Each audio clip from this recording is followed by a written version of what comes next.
اور خصوصی طور پر سورۃ فاتحہ کی التماس استاد العلماء حجت الاسلام والمسلمین شیخ نور الدلی صاحب اور علی جناب مولانا مستان علی صاحب کے لیے الفاتحہ۔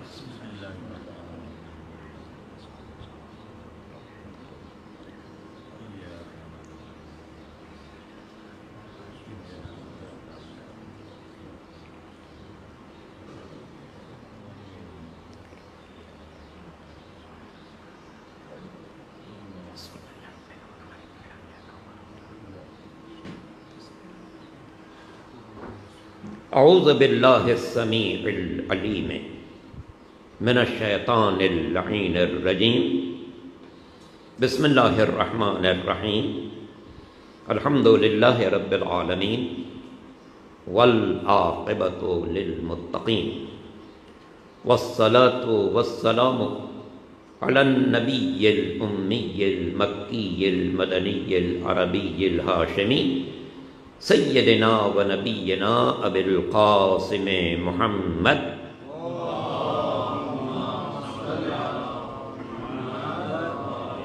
و آلہ الطیبین الطاہرین المعصومین المظلومین الغر المیامین الذین اذهب اللہ عنہم الرجس وطہرہم تطہیرا۔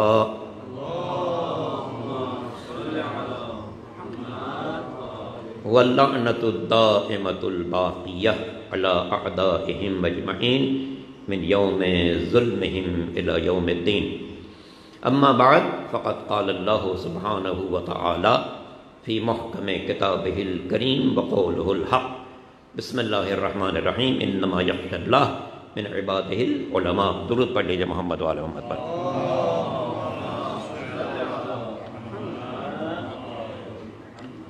تو یہ آپ حضرات کے علم ہے کہ میں ابھی سخت بیماری سے اٹھا ہوں اور کمزوری کی وجہ سے میں دیر تک کہیں بیٹھ نہیں پاتا ہوں، تو اس لیے میں نے کہا کہ میں ذرا جلدی رسوتا ہوں، پھر مجھے 4:30 بجے اپنی وائف کو لے کے یہاں ڈاکٹر کے پاس بھی جانا ہے، تو اس لیے میں نے عجلت کی ہے، اس کے لیے معذرت خواہ ہوں۔ ظاہر ایک باتیں تو الحمدللہ ہمارے شیخ صاحب نے اور پھر سید صاحب نے بہت اہتمام سے کرنی۔ مجھے جو گزارش کرنی ہے، الحمدللہ شیخ صاحب کی پوری زندگی، جیسا کہ آپ ذکر سن رہے تھے اور سب جانتے ہیں، 50 سال، دن بھی یہیں، رات بھی نہیں، صبح بھی یہیں، شام بھی یہیں، کس بھی وقت تھوڑی دیر کے لیے گھر چلے جانا اور پھر باقی وقت یہیں گزارنا، یہ ایک منفرد حیثیت تھی ان کی۔ اور اسی لیے شہر کراچی بھی نہیں بلکہ پورے ملک کے مدارس میں شاید چند ایسے مدارس ہوں گے جہاں پر اس کا مسئول 24 گھنٹہ مدرسے میں رہتا۔ یہ اور ظاہر ہے کہ ان پیش نظر صرف یہ تھا کہ طلباء کو علم کے ساتھ تربیت سے نوازا جائے، علم کے ساتھ تربیت نہ ہو تو بیکار ہے بلکہ شاید نقصان دہ ہے۔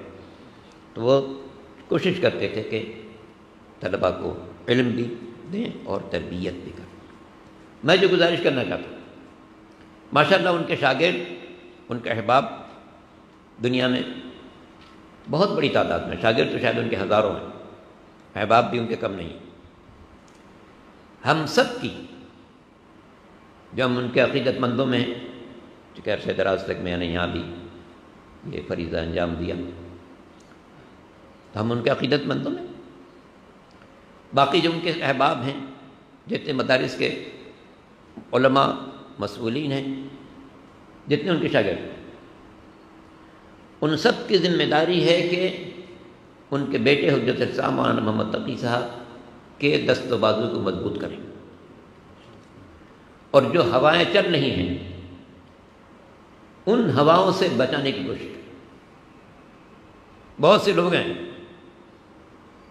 جو اپنے پنجے تیز کر رہے ہیں اس جگہ پر قبضہ کرنے کے لیے، بہت سے لوگ، ان میں طاقتور عناصر بھی ہیں، ان کی پشت پناہی میں صاحبان عمامہ بھی ہیں۔ یہ بڑی مشکل دور ہے، بات ہے کہ صرف عام افراد نہیں ہیں ان کی پشت پناہی پر، عمامہ بھی ہے۔ اس لیے جب کوئی ایسا موقع آئے، سب متحد ہو جائے کہ ہمیں مدرسہ جعفریہ کو بچانا ہے، اس کے وارث کے سپرد کرنا۔ شیخ صاحب کی 50 سال کی محنت یہ نہیں ہونا چاہیے کہ جناب اسے ہوا میں اڑا دیا جائے. نہیں، ان کا جانشین قم سے تحصیل ان کے بعد آ چکا ہے، اور یہ انشاءاللہ اسی انداز سے، اسی اخلاص سے، اسی محنت سے، اسی توجہ سے اس مدرسے کو چلاتے رہیں، تاکہ یہ مدرسہ جو ایک امتیازی شان رکھتا ہے گزشتہ 50 سال سے، اس کی شان باقی رہے اور اس میں انشاءاللہ اضافہ ہو. درود پڑھ لیجیے محمد و آل محمد.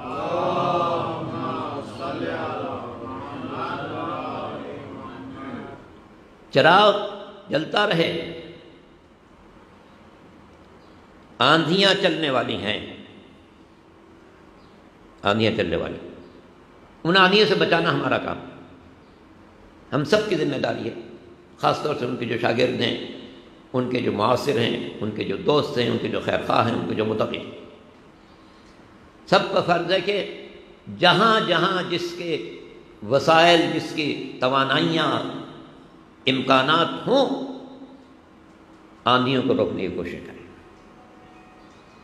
اور یہ مدرسہ جس طرح شیخ صاحب اخلاص کے ساتھ چلاتے رہے، ترقی دیتے رہے، کامیاب کرتے رہے، انشاءاللہ ان کے فرزند بھی اس کو ترقی کی منزل پر لے جاتے رہے. بہت ہی مخلص انسان تھے وہ، غیر معمولی اخلاص ان کا، اور بہت ہی سادگی. میں نے مجلس چہلم میں ان کی بات عرض کی تھی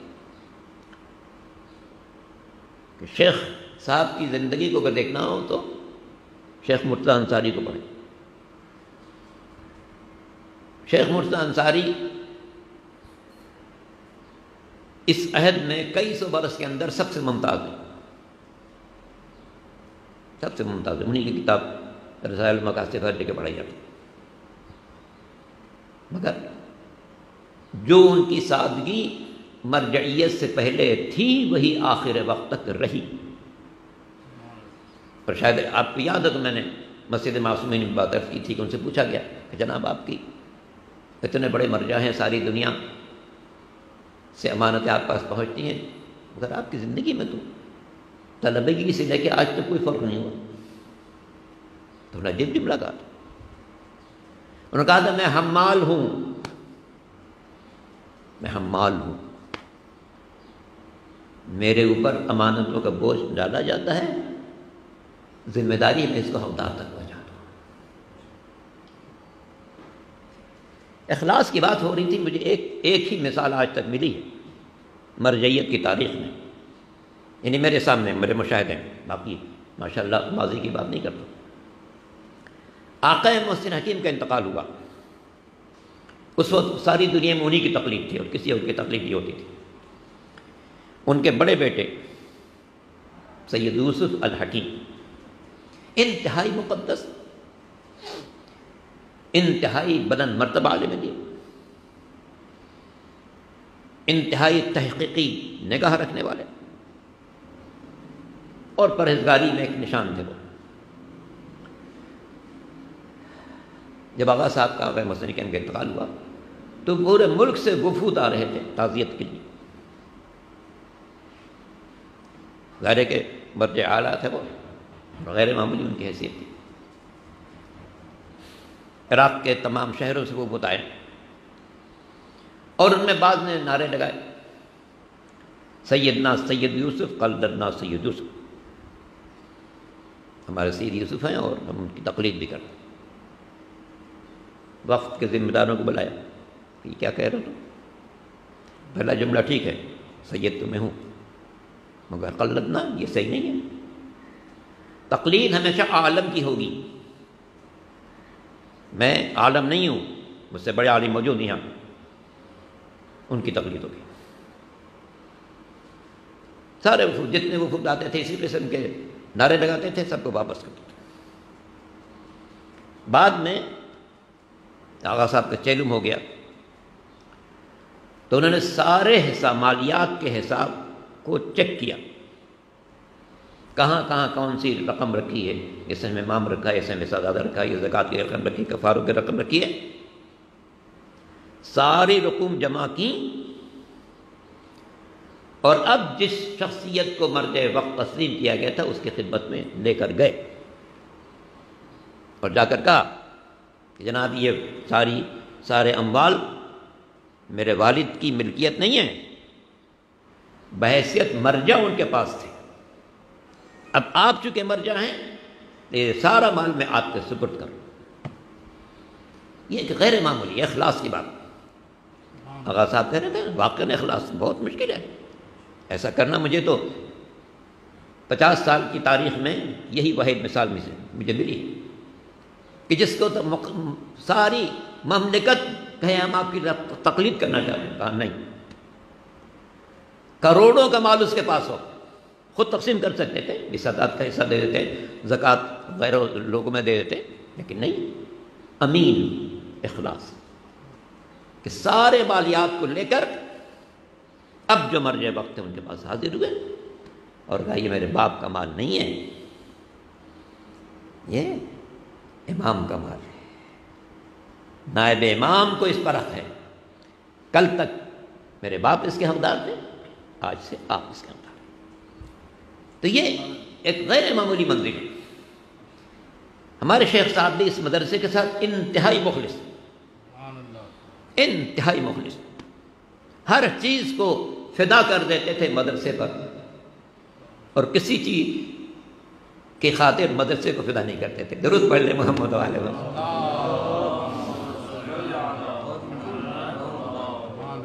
شہر کے پروگراموں میں بھی حصہ لیتے تھے، دین کے مدارس میں بھی جاتے تھے، مگر مدرسے کا کوئی وقت کبھی کہیں خرچ نہیں کرتے، اور وہی ان کی سادگی، وہی ان کا سادہ سا لباس، وہی انداز، گھر بھی جا رہے ہیں یا لوگوں کے درمیان جا رہے ہیں، نہ کوئی تززو کا احتشام ہے، نہ کر و فر ہے، بالکل سادہ انسان۔ تو میں نے عرض کیا کہ مجھے مراجع میں شیخ انصاری کے بعد اور کوئی اس انداز کا نہیں ملا کہ جو اسی جیسی اس کی زندگی طالب علم میں رہی ہو ویسی اس کے مرجع اعلیٰ بننے کے بعد بھی رہے۔ شیخ صاحب کی زندگی میں بھی یہی بات ہے۔ جس وقت مدرسے میں آئے تھے، آپ نے سنا کہ 1970-71 میں آئے تھے جب میں نجف میں تھا، جس وقت مدرسے میں آئے اس وقت سے آخری حصے تک جو ان کی سادگی، جو ان کا انداز، جو ان کی للہیت، جو ان کا زہد، جو ان کا تقوی، جو ان کی پرہیزگاری پہلے دن تھی آخر دن تک وہی رہی، اور اب میری دعا ہے کہ انشاءاللہ ان کے فرزند حجت الاسلام مولانا محمد تقی صاحب اپنے والد کے چراغ کی روشنی سے بندگان خدا کے دلوں کو منور کرتے رہیں گے، اور انشاءاللہ ہم سب مل کے تمام طلاب، سارے مدارس کے طلاب، سارے مدارس کے معلمین، سارے مدارس کے مسئولین اور شیخ صاحب کے جہاں جہاں شاگرد مل کر کوشش کریں گے کہ آنے والے طوفان کا رخ موڑ دیں اور وارث کو اس کا حق مل جائے۔ رب کی بارگاہ میں دعا کرتا ہوں کہ ساری آندھیاں اپنا رخ موڑ لیں اور مدرسہ جعفریہ انشاءاللہ محفوظ رہیں۔ آخر میں پھر سورہ فاتحہ کی التماس کروں گا حجت الاسلام والمسلمین شیخ نوروز علی صاحب کے لیے اور علی جناب مولانا مستان علی صاحب کے لیے الفاتحہ۔